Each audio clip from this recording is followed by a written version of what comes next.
சாமி காட்சி கொடுத்தோன்னா அப்படியே ரொம்ப இந்த தின்னனாரால் வந்து சிவகோசிரியாருக்கும் அந்த காட்சி கிடச்சிது. ரொம்ப சந்தோஷப்படுறாரு.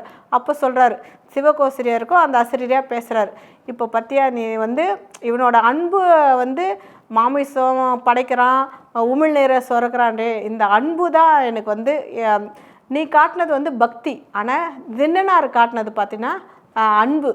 அன்புக்கு மட்டும்தான் நான் எப்போவுமே வந்து சாமி வந்து அன்புக்கு மட்டும்தான் வந்து வசப்படுவார்.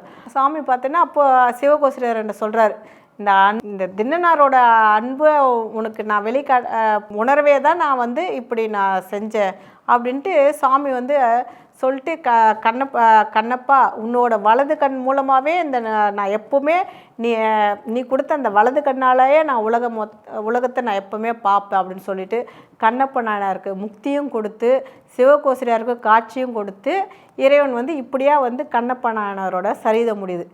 கண்ணப்ப நாயனோட சரிதத்தை பார்த்திங்கன்னா அவரை பற்றி பேசாத அருளாளர்களே கிடையாது. ஞானிகளும் சரி, அருளாளர்களும் சரி, எல்லாருமே கண்ணப்ப நாயனாரை பற்றி எல்லாருமே பேசியிருக்காங்க.